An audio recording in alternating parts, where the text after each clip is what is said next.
first on Guam. KUAM News, winner of the 2022 Regional Edward R. Murrow Award for Excellence in Diversity, Equity, and Inclusion for the Culture Club. KUAM News Hotspot is brought to you by Pacific Points, Do More, Get More, and Calvo Enterprises, Inc.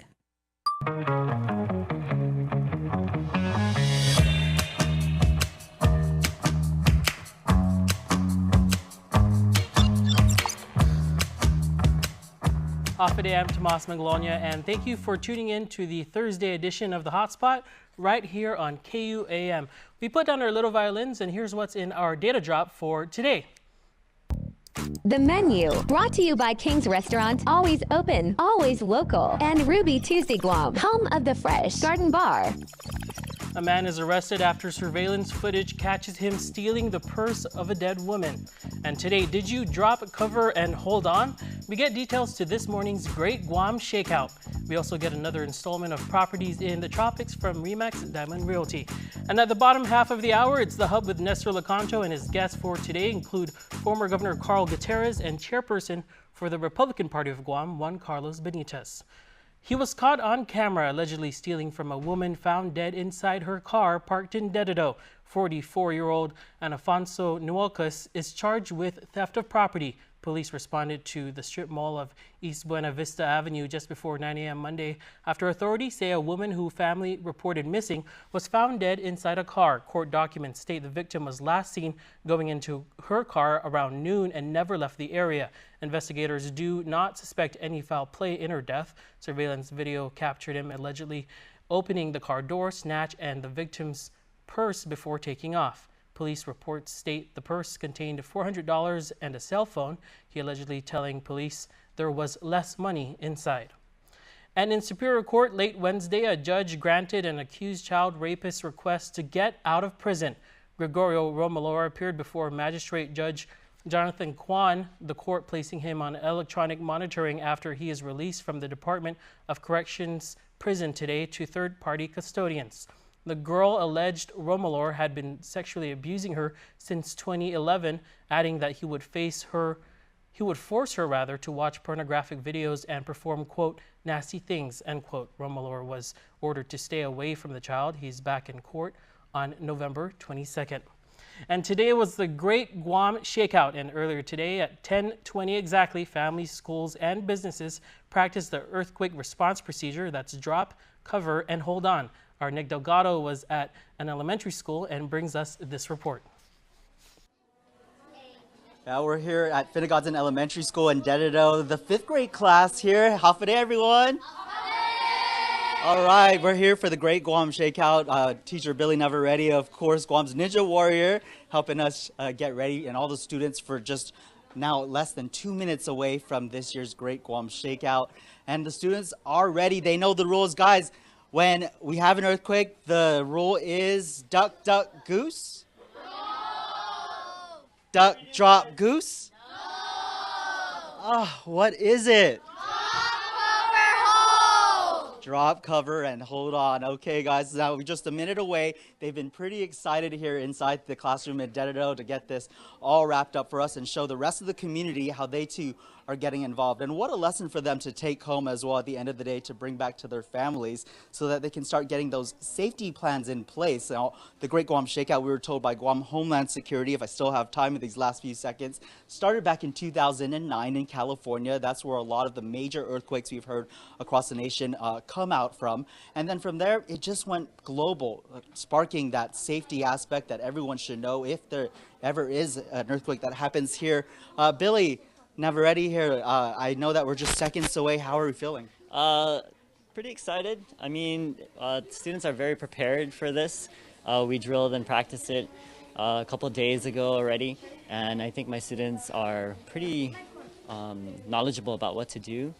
And, you know, they're really prepared, especially if it happens just out of nowhere, out of the blue. So. Okay, let's look at your watch here. We can do the countdown in 5, 4, 3, 2, 1, 0. Let's do it. Drop, cover, hold on. Shake it.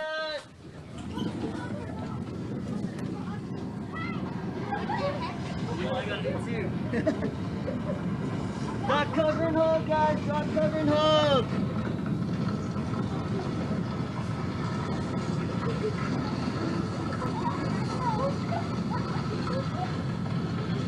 So that's a 3-hour clip. 3 hours.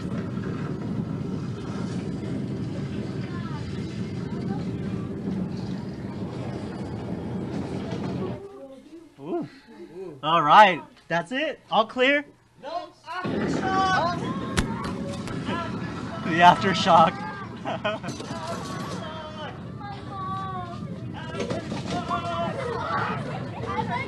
You never be too prepared.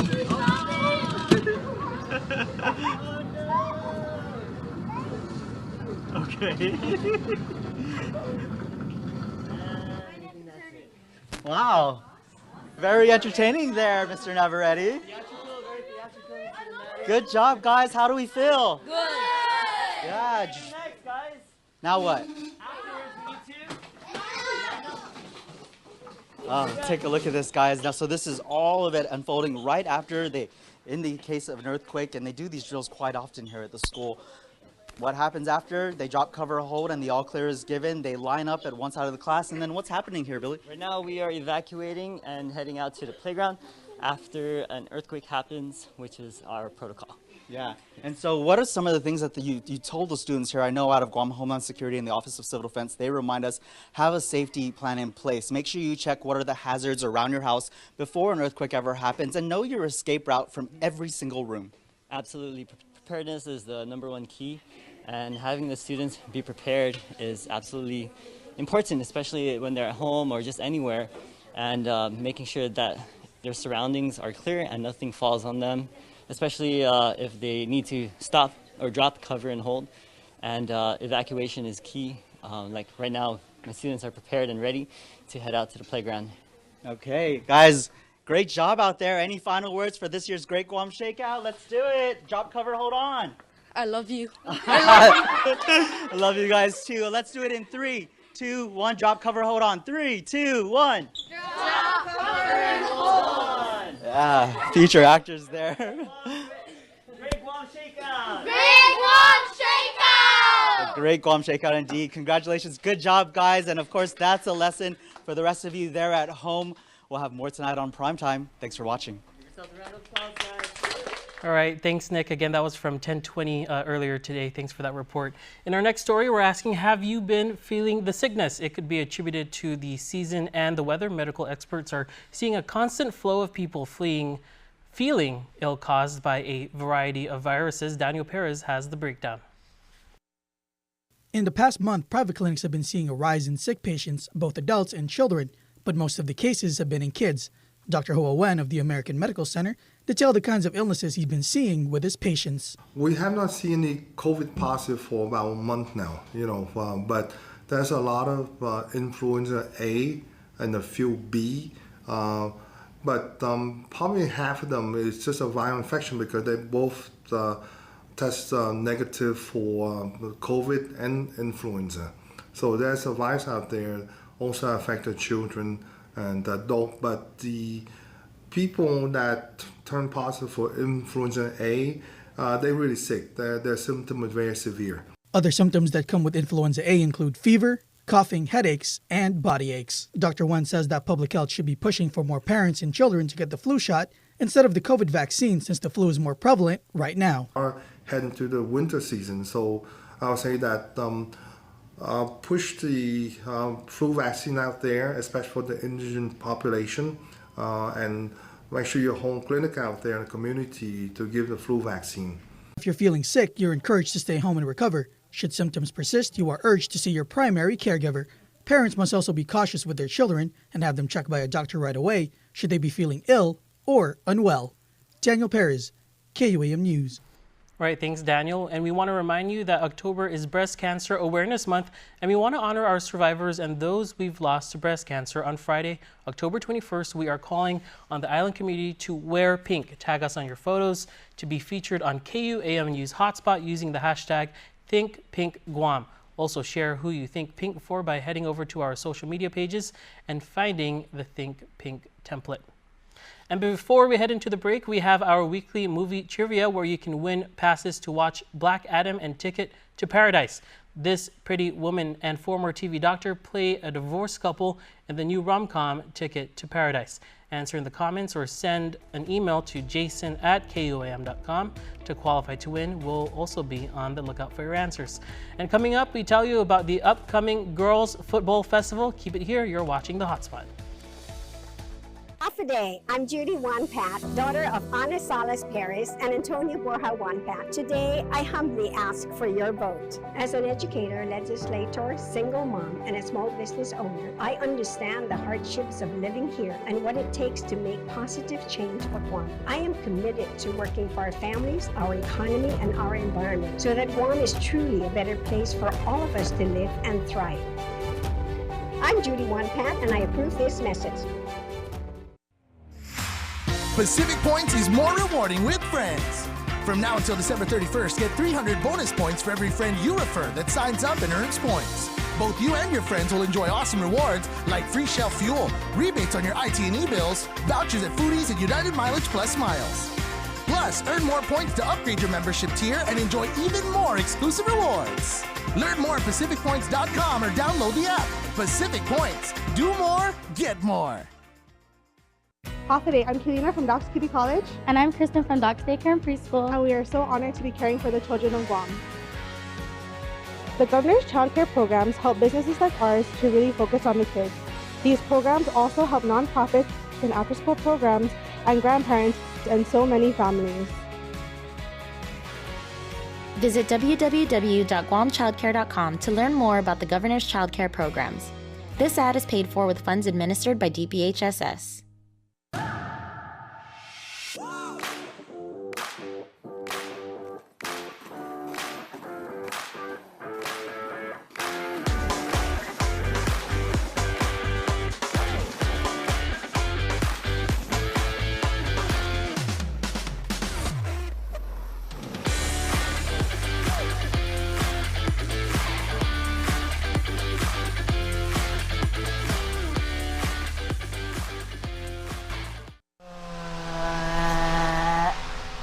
Dance party.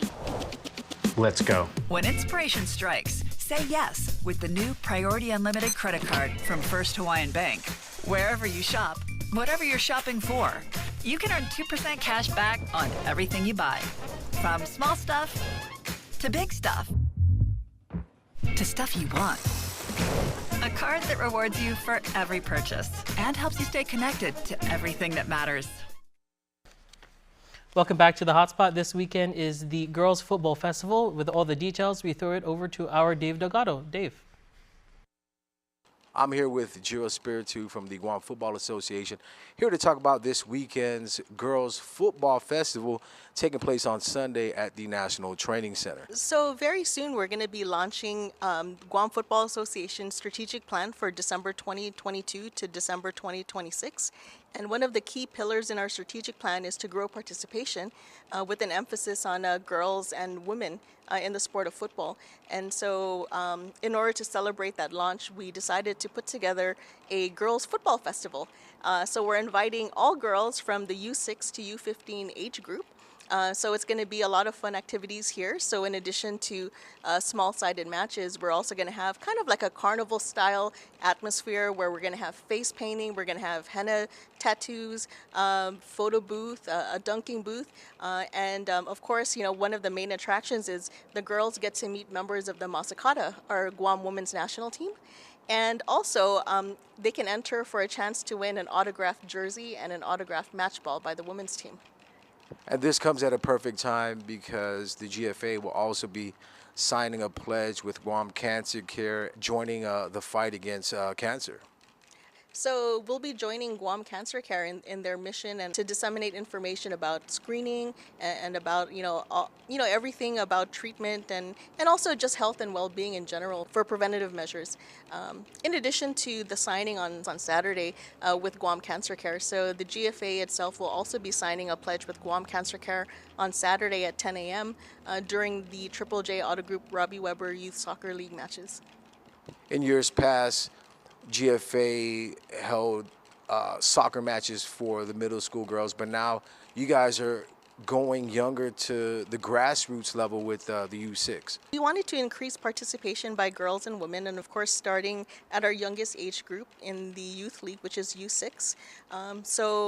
We in the future would like to see an all-girls division, starting from the U6 division all the way up to U15.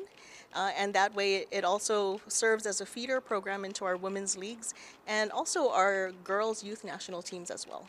How excited are the Masakata to go back and meet the girls that, you know, they were once, you know, growing up in the system, being a part of the National Training Centers Academy, and, you know, be able to give back and show these girls that with hard work and dedication, this is where they can be in the near future? It actually is a good time because it comes at the right at the time when our Guam women's futsal team had won a match in the Philippines, and that was their first ever women's futsal international match. And a lot of those players are also on the women's national team for football as well. So, you know, everyone on the Masakata side are very excited to, you know, come back to Guam with that win, the boost of confidence, you know, in their abilities at the international level, and of course to meet the future generations of the Masakata. So, you know, hopefully by meeting them here at GFA, they'll be inspired to continue in their development, and maybe a good portion of them will move into elite development, so then they can go into, let's say, maybe college leagues or professional leagues. And for more information on Sunday's event, how can people register or get more info? So to register for Sunday's event, you can log on to our official website, so guamfa.com, and click on the web banner for the Girls Football Festival. And we're expecting maybe 150 to 200 participants, and there's still some slots left, so definitely register. Back to you in studio. Thanks for that report, Dave. Now to a story highlighting the men and women who play an essential role in protecting our island's borders. In honor of their dedication, 15 officers were given promotions. Here's more. The work they put in is vital to protecting our island from the drug epidemic. Guam Customs and Quarantine officers are tasked with the duty to guard our island's borders, keeping anything hazardous and illegal from entering. And in recognition of their hard work, 15 officers were promoted to the rank of captain. I know you've gone through rigorous testing and scrutiny and interviews, and you're the ones that have made it to this rank. And for that, I congratulate you. The group given major props for taking on a great responsibility to keep illicit drugs off of our streets. I rely on these men and women to make our island safer by taking the drugs off our streets. And they are doing that job. I just want you to know that in the last 3 years, we have confiscated over 400 pounds of methamphetamine through the great work of the Customs and Quarantine people in the ports of entry, at the Port Authority, the postal system, and the airport. The governor also admitting the island has a drug epidemic, saying it's their biggest challenge the territory faces. And highlighting our precious little ones, it's Head Start Awareness Month, a recent event held at Adelup for this special recognition. And you'll soon see why our Matsuki Hiroyama has more. It was all smiles and laughter at Adelup. Cheers from children, parents, and teachers filling the air at the Head Start Awareness Month proclamation signing. One of those parents is Lala De La Cruz. She is also a Head Start teacher. Her students call her Miss Lala. I'm a former parent before I became a Head Start teacher. So I got my associate's degree, then looked into Head Start as a parent volunteer. Then my first child was a Head Start, and then my youngest child is now currently with Head Start. When asked how Head Start impacted her child, Miss Lala sharing that her daughter uses nonverbal communication. For my youngest child, because she's nonverbal, having her to be in the program has exposed her to other children, so she's able to socialize more and actually express more words now. The Head Start program is designed to meet the individual needs of each children. a fun learning environment for all children, enhancing their cognitive, social, and emotional development. Another parent attending the ceremony sharing why she's enrolling her child. It's important for my child. That's where they start to learn their education. That's their beginning. And from there, they learn what's good to do. A beginning to prepare our future leaders for school and beyond. Matsuki Hirayama, KUAM News. All right, thank you, Matsuki. And don't go away because coming up, we have The Hub with Nestor Locanto. Pacific Points is more rewarding with friends. From now until December 31st, get 300 bonus points for every friend you refer that signs up and earns points. Both you and your friends will enjoy awesome rewards like free Shell fuel, rebates on your IT&E bills, vouchers at Foodies, and United Mileage Plus miles. Plus, earn more points to upgrade your membership tier and enjoy even more exclusive rewards. Learn more at PacificPoints.com or download the app. Pacific Points. Do more, get more. There's epic, then there's ultra epic. Capture life in vivid resolution with Galaxy's most advanced camera system and the built-in S Pen that puts you in control. Every moment, every angle, from sunrise to sundown and beyond. More striking, more stunning than ever. Find the Samsung Galaxy S22 Ultra at your nearest iTunes store or online at ite.net and change the way you work and play. Half a day. I'm Kelina from Doc's Kitty College. And I'm Kristen from Doc's Daycare and Preschool. And we are so honored to be caring for the children of Guam. The governor's child care programs help businesses like ours to really focus on the kids. These programs also help nonprofits and after-school programs and grandparents and so many families. Visit www.guamchildcare.com to learn more about the governor's child care programs. This ad is paid for with funds administered by DPHSS. Dance party. Let's go. When inspiration strikes, say yes with the new Priority Unlimited credit card from First Hawaiian Bank. Wherever you shop, whatever you're shopping for, you can earn 2% cash back on everything you buy. From small stuff to big stuff to stuff you want. A card that rewards you for every purchase and helps you stay connected to everything that matters. KUAM News presents The Interview, one-on-one with Nestor Locanto, a Decision 2022 special to get through the issues, the platforms, and motivations of your candidates for governor. Nestor sits down for an in-depth discussion for voters to learn more before they head to the polls. It's an important conversation giving each candidate the opportunity to explain why they are the best team to lead our island forward. Watch The Interview, one-on-one with Nestor Locanto, broadcast premiere Monday, October 24th at 7 p.m. on TV8 and streaming on YouTube and Facebook.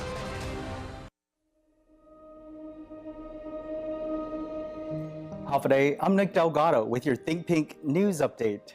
As October is Breast Cancer Awareness Month, we want to share some important facts with you.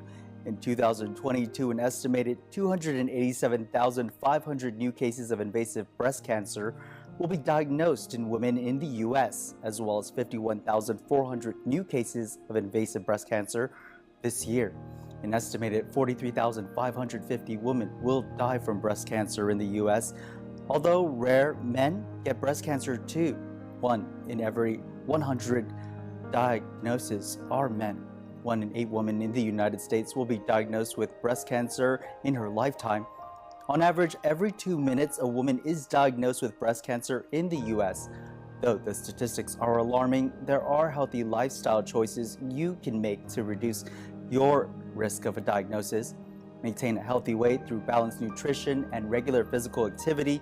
If you are a new mother and are able to, breastfeed your babies.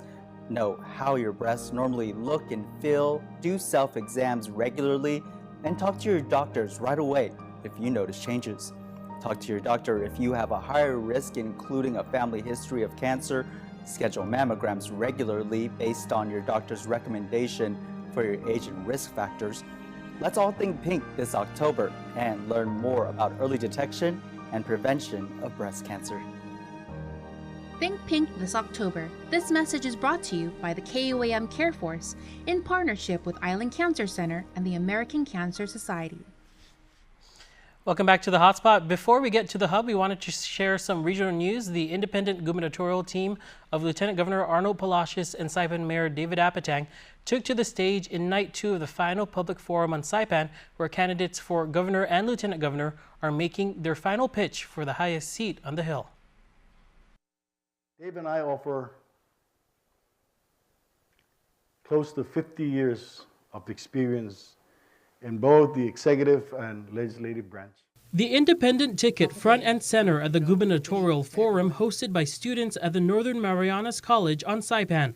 Palacios, who politically divorced his former running mate, Republican Governor Ralph Torres, is hoping to unseat him with the mayor of Saipan, David Apatang. The forum covered a range of issues and revealed their plans for diversifying the economy dominated by tourism. Besides tourism and federal assistance, what other revenue streams do you intend to bring to the CNMI economy? Palacios says the NMI needs to be more aggressive when it comes to investments with the military, as a multi-million-dollar divert airfield is being constructed on Tinian. Unfortunately, there's not a lot of Commonwealth companies that are going to be participating in that. And we have to play catch up big time. We have to put back and reestablish the procurement technical advisory council, PTAC, and establish the citizen military advisory council too for the people of Tinian, so that they can fully participate in this economy. And the projects, he says, are only bound to ramp up. Look at Guam. Look at Hawaii. These are three-legged stools. Tourism is very robust in these islands. Military economy is very robust, and federal and state revenue is the third. So we're missing a certain part of this tripod. It's that investment with the environment in mind that can help the islands bounce back. Tomas Manglonia for KUAM News. How does a bill become law? That's the lesson dozens of Guam's public high schoolers get the chance to learn at this year's Youth Summit. Our Daniel Perez caught up with participants at the 4-day event happening this week at the Hilton Guam Resort in Tumon. Sculpting Guam's future elected leaders, Ukudu High student Antoine Pablo is among the 70 students joining in on the discussion at this year's Guam Youth Summit. I'm looking forward to learn about how exactly a bill is created, like how it starts off with an idea, and especially how we get to collaborate with different other schools, so we can have a lot of student-to-student like engagement. Like Pablo, many here remain uncertain if a career in politics are in their future, but officials have held events like these offer our children a chance to learn and maybe one day get involved in shaping how things run on our island. Mia Charity is the Chief External Affairs Officer of the Close-Up Foundation. Throughout the 4 days that the students are meeting, they'll be looking at local legislative issues, so issues in the community that they're really interested in tackling, and coming up with legislative proposals and recommendations that they will present to members of the legislature on the last day of the program. The goal of this year's Guam Youth Summit is to inspire students and young citizens to engage in and shape public policy by learning more about Guam's legislative branch. The students here come from the different public high schools. Charity says the summit is held in partnership with the Guam Department of Education. She adds a select few high schoolers also get to take part in a federal program that allows them to get an up-close and personal experience in the nation's capital. We do the local summit here in the fall, and then in the spring we have students come from Guam to Washington, D.C. for a week-long program where they look at federal issues. The summit will wrap up with students making recommendations to the legislature on a variety of current and future public policies. Daniel Perez, KUAM News. All right, don't go away, because in just moments after the break, we're going to have our highly anticipated conversation on The Hub with Nestor Locanto. Did you know that you may be at increased risk of being diagnosed with breast cancer if you have a family history of cancer? Be proactive and learn your history to help reduce the risk and catch cancer at an early stage. These conversations may be difficult to have, but they're so important. So make the time to have a discussion with family. Encourage family members to respond in a way that's most comfortable for them. Be sensitive and be a good listener. Write down who's had cancer, the age they were diagnosed, and what type of cancer. While respecting privacy, share your potential increased risk with your doctor, and they can recommend testing and screening most suitable for you. This is just one step that you can take in helping you understand your risk for breast cancer, and it may lead to early detection. Think Pink this October. This message is brought to you by the KUAM Care Force in partnership with Island Cancer Center and the American Cancer Society. Stay on top of breaking news and the biggest stories of the day with NBC News Daily. Get in-depth reporting from across the country and around the world, tips to take care of your health and your wallet, and up-to-the-minute local news. NBC News Daily, weekdays on NBC.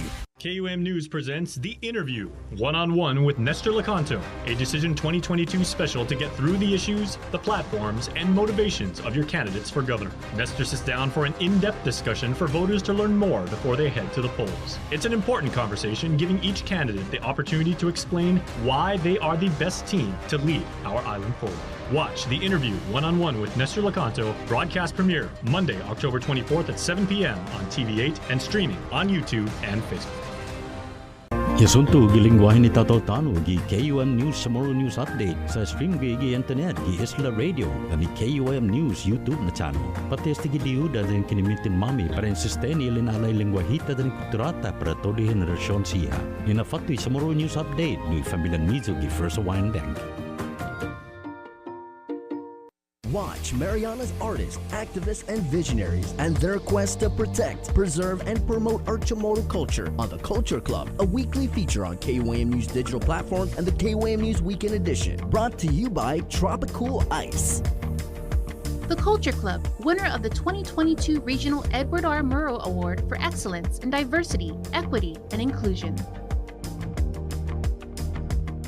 This year, we're expanding our Decision 2022 platform to include comprehensive coverage of the election in the Northern Marianas. Stay with KUAM News for candidate conversations on Pacific matters, interviews with the gubernatorial teams, coverage of debates and forums, and live coverage on the general election night.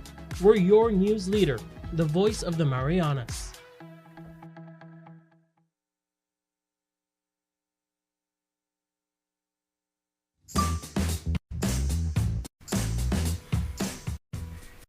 All right, welcome everybody and to the Hub. I'm Nestor Locanto. Thanks for joining us. I don't think I need to introduce the guy sitting next to me. That's former Governor Carl Gutierrez, who is also the president and CEO of the Guam Visitors Bureau. We are also waiting for the Republican Party chairman, Juan Carlos, who I spoke to, and he is on our way. But while we're waiting, there's a couple of topics maybe you can address.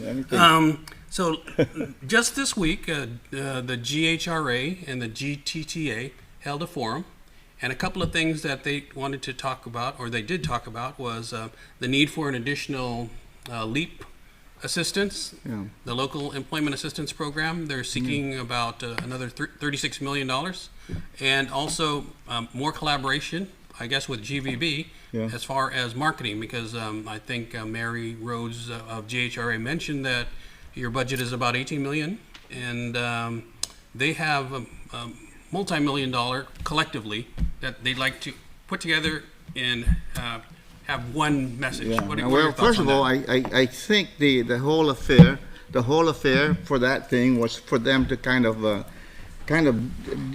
dumb down the recovery so that they can make things as bleak as possible so they can get another leap. And they have not been like advisors to GVB. They have been critics of GVB over the last several months. I think they organized themselves to be able to say, we're going to bring in 1 million tourists next year. How are you going to do that? Instead of working with us and know that GVB has the funds, has all the incentives that they can give out, they're trying to make it look like they're going to bring in 1 million tourists. It ain't going to happen. These people are not working with GVB. They're criticizing GVB. Each time they speak, they say, well, we say we're going to bring in 400 to 600,000 people. They say, we're going to bring in 1 million. But then again, how come there's not too many airlines coming in? We're going to get more airlines to start flying in. How are you going to do that? I'm giving incentives to people. I'm sort of putting together, as a matter of fact, I'm leaving Monday to sign an agreement for a daily charter starting December to Guam. These are the things you need to do. They don't have any kind of resources. They're just using that as a guise to get more deep money. That's all it is. Their job should be to monitor themselves, lift up the brand of Guam, USA, and work towards that. Leave GVB and the strategy and the expenditure to us. That's not their job. They did say they have a commitment from United about over 1 million seats, but let me work. Oh, I did, but to what? And then they're going to ask me for the money? They're not negotiating anything with United. They have no resources to negotiate anything. Let me bring in Juan Carlos. Thanks for joining us. It's my pleasure. Good to see you. I see you. So I don't know. You know, he's he's an honorary Republican. I told him. You know, he was telling me that earlier. Went And to Mar-a-Lago. Yeah. That's a departure for the governor. No, but I don't know if you caught any of the question, but I did ask the governor about the GHRA GTTA forum that was held earlier this week, and a couple of things that they were seeking was an additional $36 million in LEAP money, and also more collaboration with GVB. And you just heard his response. Do you have any comments on that? Yeah, well, unfortunately, I was not able to attend their conference. They represent key pillar of our economic industry, tourism, you know, and the LEAP program, I was involved in sort of the concept. I don't know if you know the reason for the need for the LEAP program was that the Hotel and Restaurant Relief Act of the United States provided basically 50% of all the restaurants' needs, what they had, the shortfalls they had received during the pandemic, to every single state in the nation. But when it came to the territories, they all got 15 to 5%. We were completely discriminated in doing that process. And the Congressman St. Nicholas and the Republican Party, we really chime on this. We would have loved the governor to come on board. She did not. And instead, she created this LEAP program with the expectation that there would be a second federal tranche of money to provide the other states their 50% and maybe get us from 15 to 30. Well, that bill died. That process did not move forward. And now you have businesses that when they had around $60 million worth of needs, are now trying to figure out, well, how do I get the rest of the money I lost during the pandemic? And the reality is they're looking now at the local coffers to do it again. They did it for a period, but that entire original process, the LEAP program was a gap measure until the federal relief came. So we still need to figure out how we get parity on the treatment of the Restaurant Relief Act, which included also bars. And we also need to look at how we keep those industries alive. It's going to be hard. Well, they can go and visit the governor as they did last time they got the LEAP.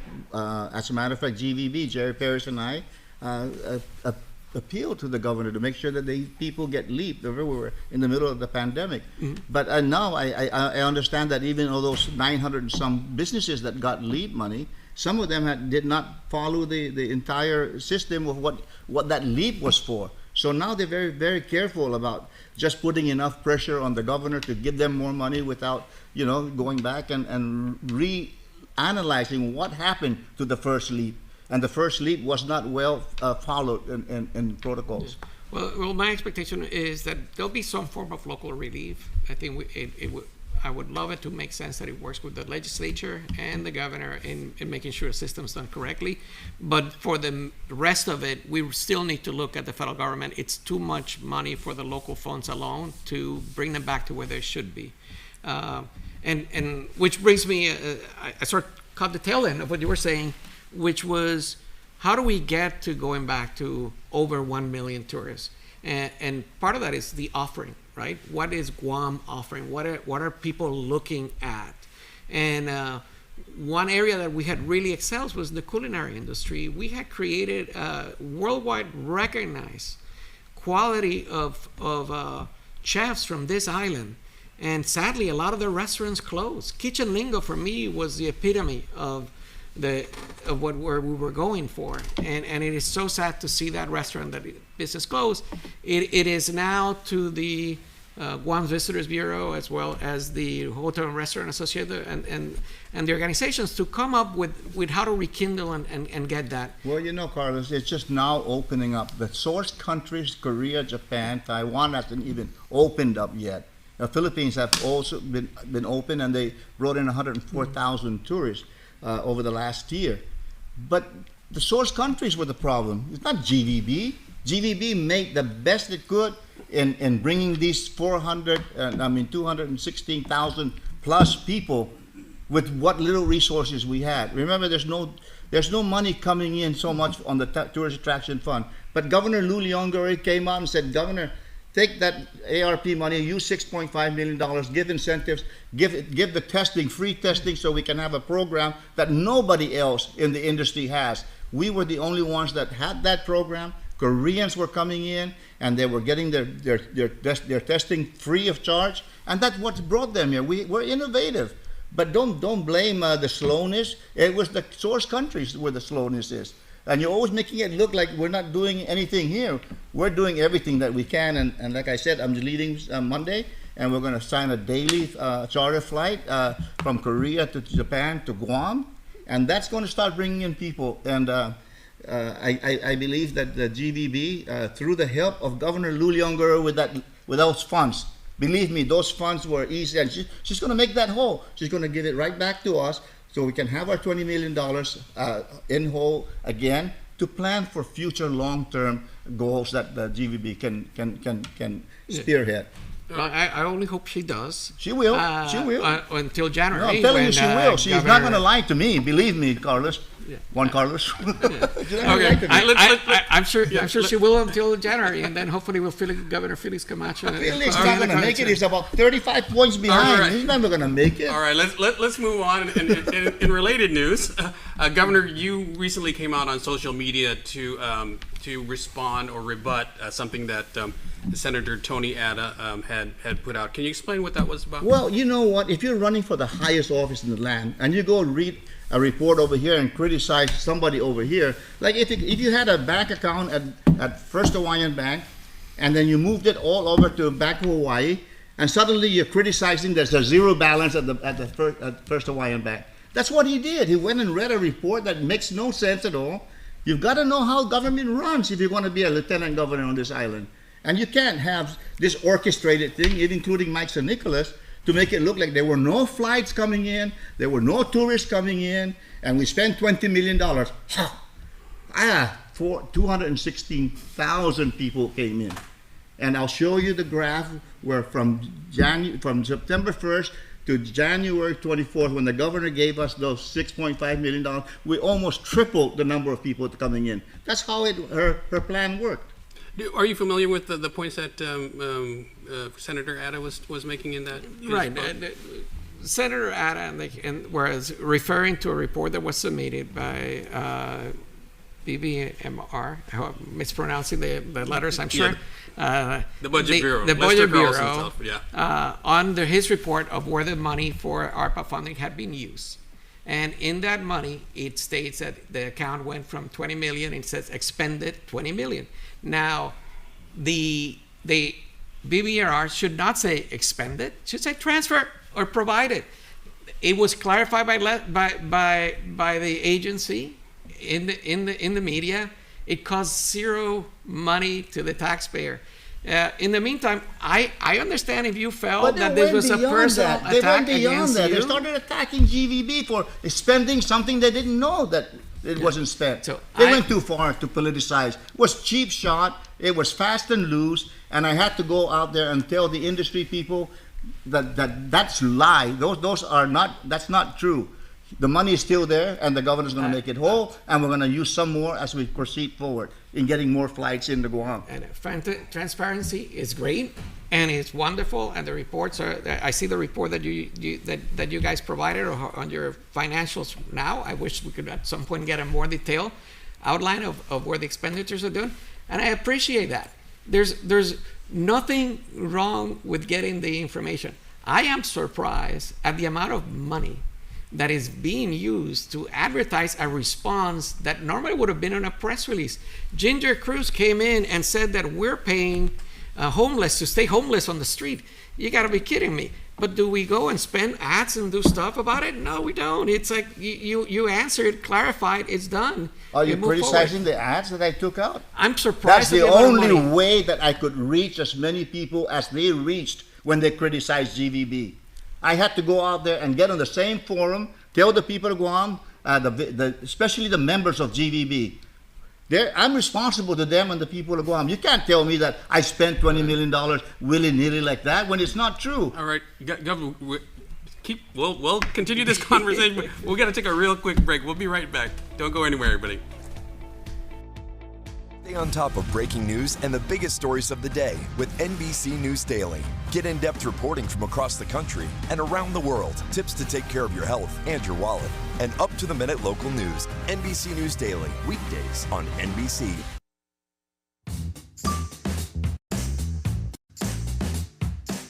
Okay. All right, we're back. Another topic. All they could have done, is apologize to me instead of coming back. Oh, I went to DVMR and I got these figures. You got to know how government works for you to be leader of the government.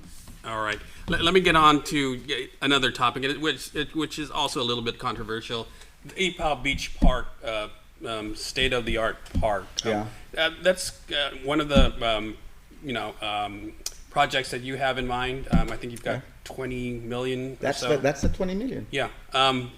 But it's come under a bit of criticism. Well, let me tell you the status of that. Yeah. The governor was having a long-term vision, and we wanted to do something with another tourist attraction instead of just Pleasure Island. Nothing has really changed since we put Pleasure Island together. And we thought about Ipoh Park being another center of attraction there for not only the tourists, but for our people in moving the culture forward, moving those artists that are on top of the hill there, and getting some parking for the people that are going to come into Tumon again, and using some kind of a monorail system.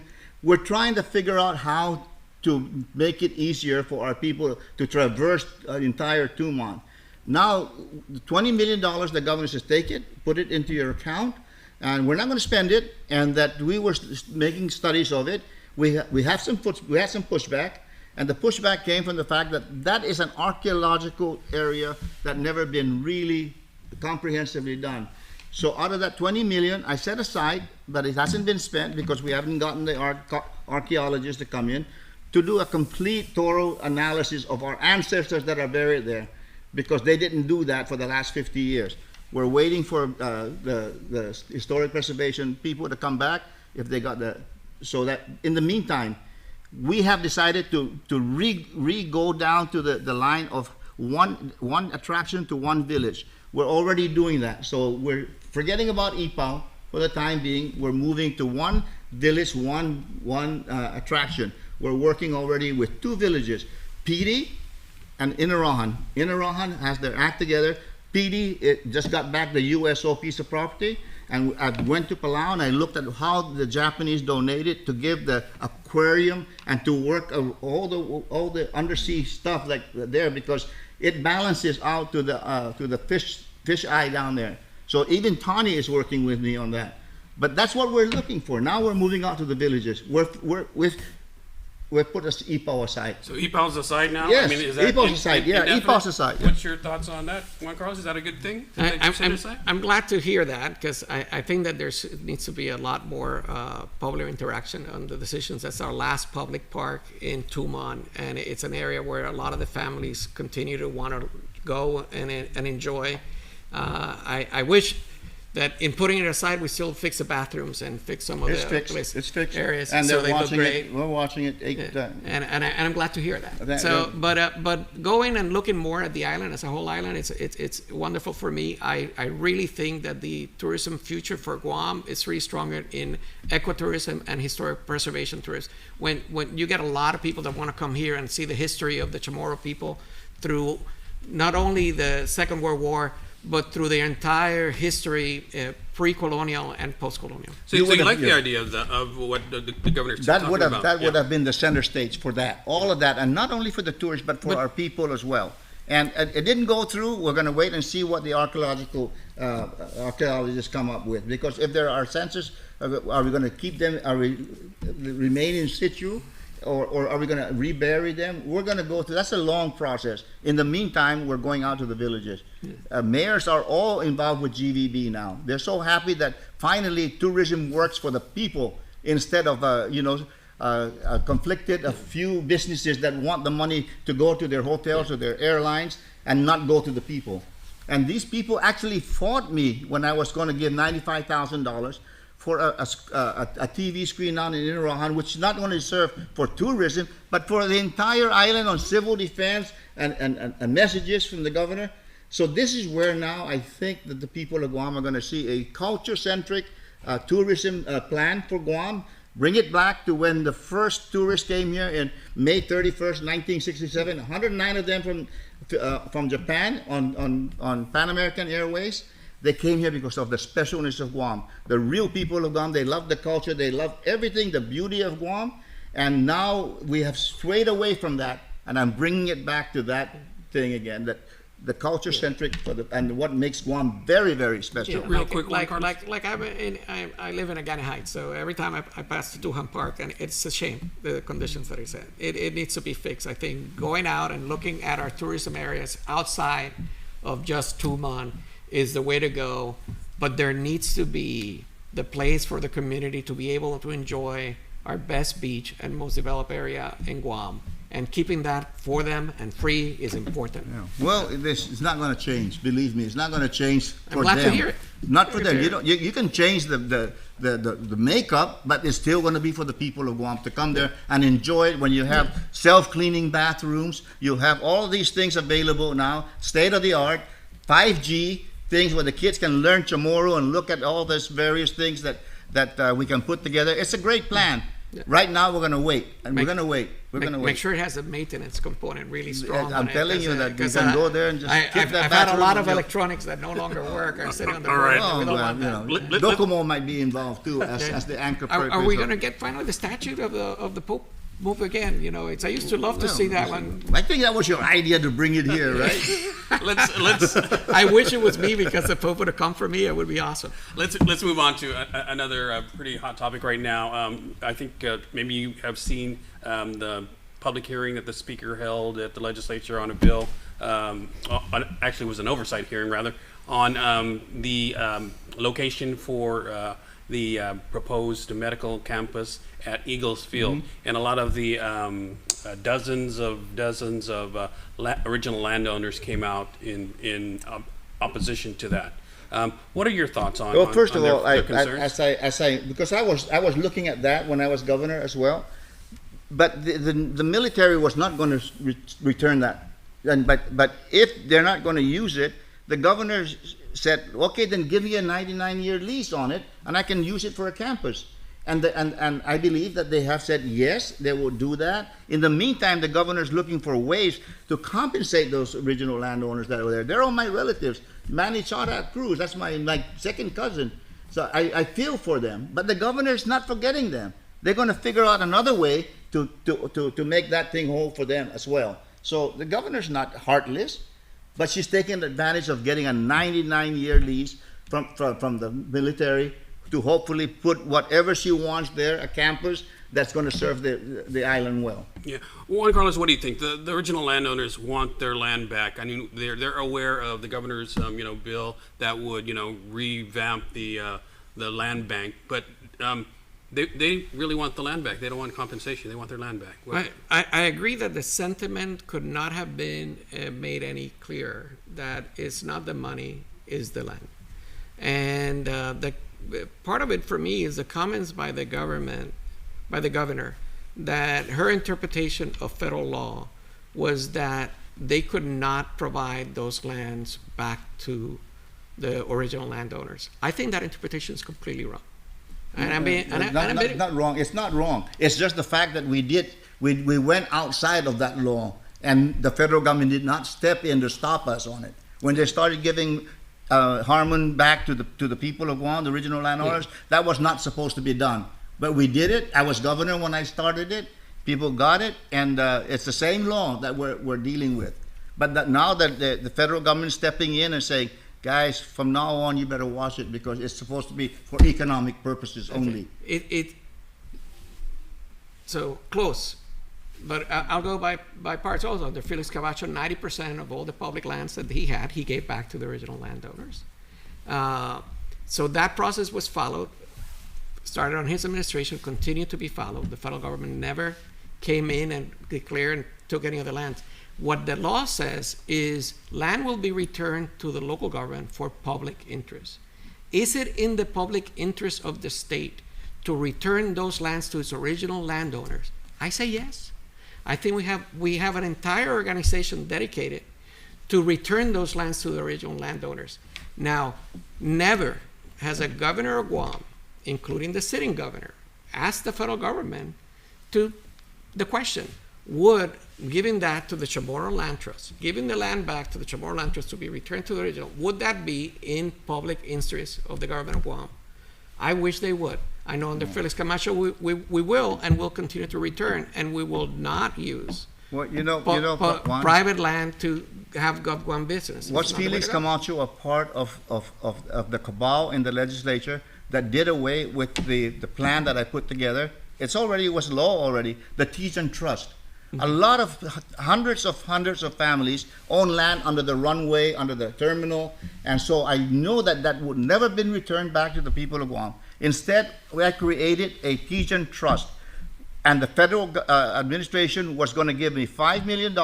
Before I turn over the runways, I said, I'm going to do the Tejan Trust, you feed it with $5 million, and every year you put $5 million in there. And when we make any economic development, it's going to go in there for the people that didn't get their lands back, so that their families can use it for school, for education, or however else the Tejan Trust want to divide the money out to those people that never get the land back. Crawford. I know you want to say but it was your guys, or Republicans that went in there and zeroed out and gave it to the landowner, and the next week they sold that property to the big business guys. That's the kind of stuff that Felix was doing. Okay, Juan Carlos, hold that thought. We're going to have to take a short break, and we'll be back with more of this discussion right after this.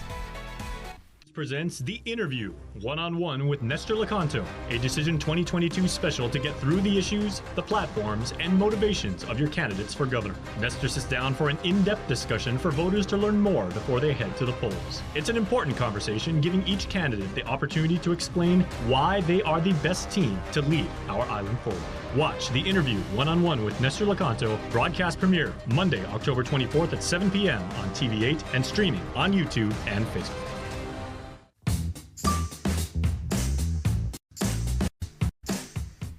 All right, we are back. And Juan Carlos, I think you wanted to respond to what the governor had been saying. I'm just going to say 90% of the Guam lands under the Guam Ancestors Trust Commission inventory of land was returned to their original landowners under the Felix Camacho administration.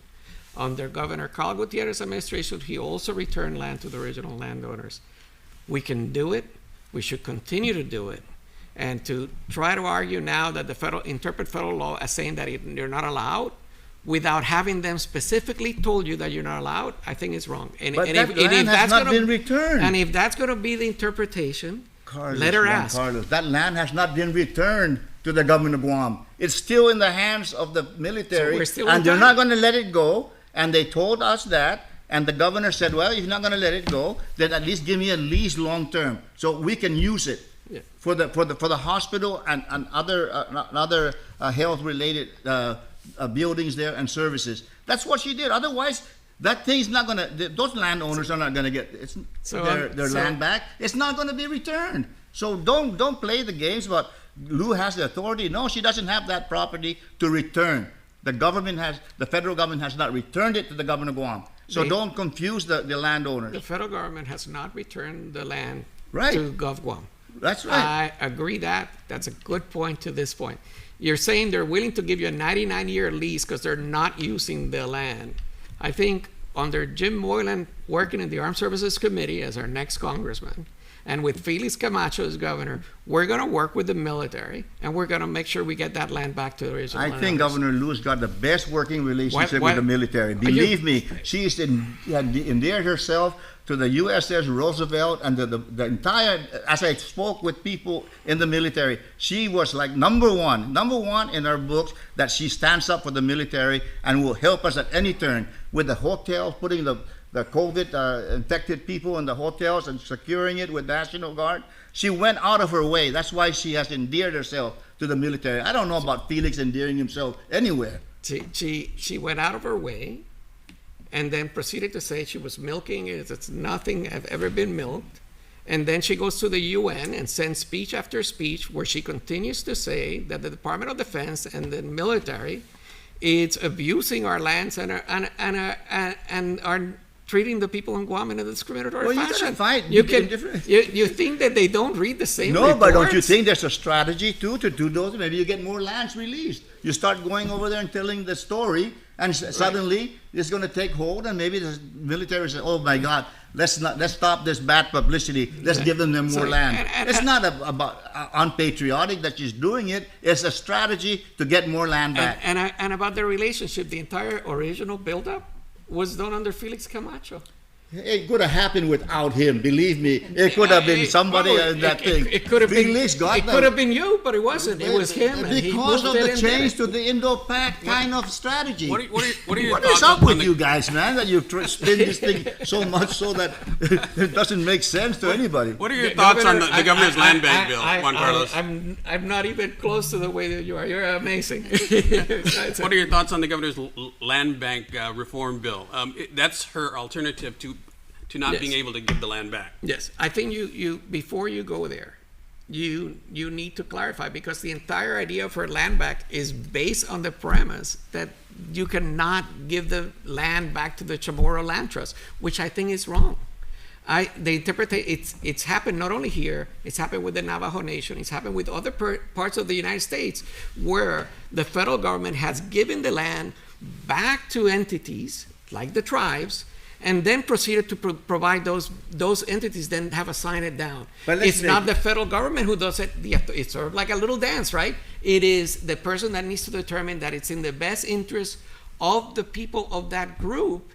Is the group, in this case, is our governor. And our governor could say that she thinks it is the best interest of the people of Guam to transfer those lands to the Chamorro Land Trust. They're not going to transfer it. You don't understand that the land is not going to be transferred to the government of Why Guam. don't we ask? We did. And they Where said is they'll it? keep it for 99 years. Yeah. The governor says, well, then let me use it for 99 years if you're not going to return it. That's what it is. You're confusing the people that you think the land is in the governor's hands. It's not. Okay, It's still in the military's hands and the federal government. All right, let's move on. I think you guys have both made your points and agree to disagree at this point. Let's talk about a bigger issue, which is the insular cases and the Supreme Court's refusal to hear that, despite what Neil Weir has been trying to do with Equally American. First of all, as a lawyer, what are your thoughts on that? It was not unexpected, I don't think, right, that they would decline to hear those cases? It was the wrong case. That case should have never been brought up to that level. It even lost at the circuit level. I think Neil saw the comment of one justice of the Supreme Court and tried to interpret that as I can add it to any case and it'll work. Has anybody ever brought that whole situation of the insular cases to the Supreme Court for everybody to see that something maybe is wrong, and that Congress, who has plenary power over the territories, will step in now and say, okay, let's fix this thing. It only can happen in Congress.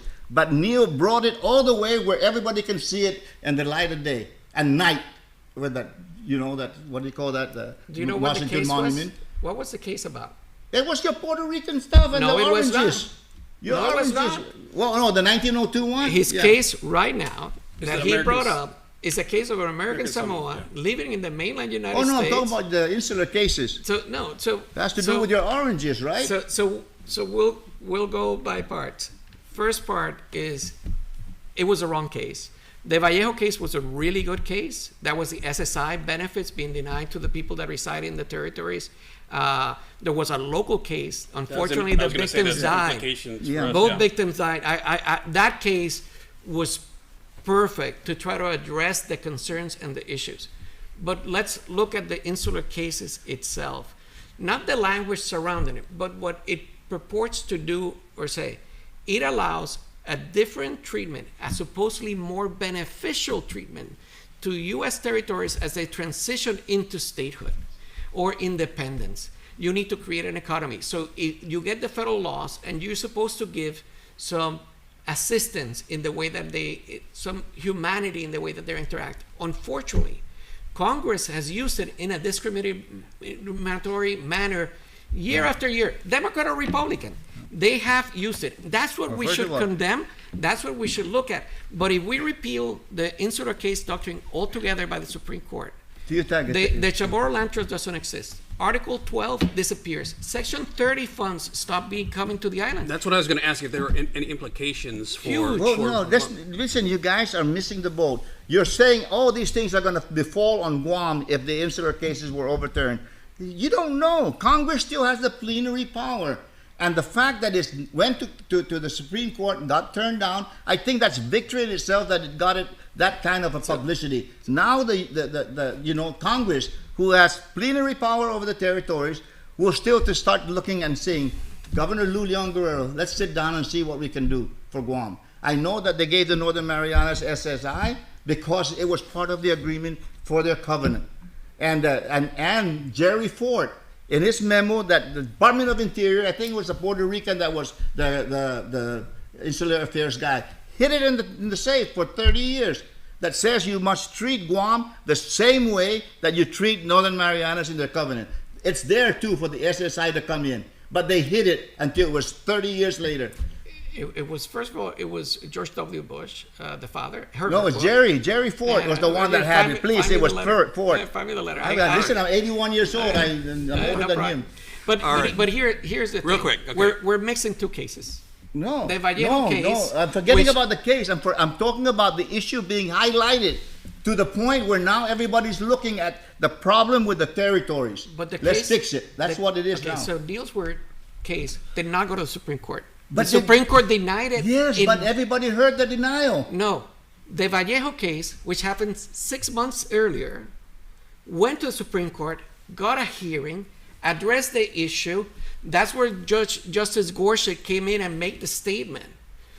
The problem was that Neil tried to push it on an American Samoa case that was not the right case. It doesn't matter. It doesn't matter. It shows the disparity on how territories are mistreated differently from the states. That was the issue. For me, that's why I put an amicus brief in there to highlight this thing. And whether we win or lose, it highlighted it for Congress to take a look at it. Now they should step in on their plenary power. And President Biden stated that he would not appeal the case, and then he not only appealed one, he appealed both. I wish we had more time. Keep bringing the issue up to That's true. Every day. That's what we need to do. Tell everybody every day about it, because Governor, somebody's going to do something about it. Thank you so much. Always a pleasure. Juan Carlos, thank you also for your participation. We're out of time, folks. We're gonna close out now, and we'll see you again next week on The Hub. Thanks for watching.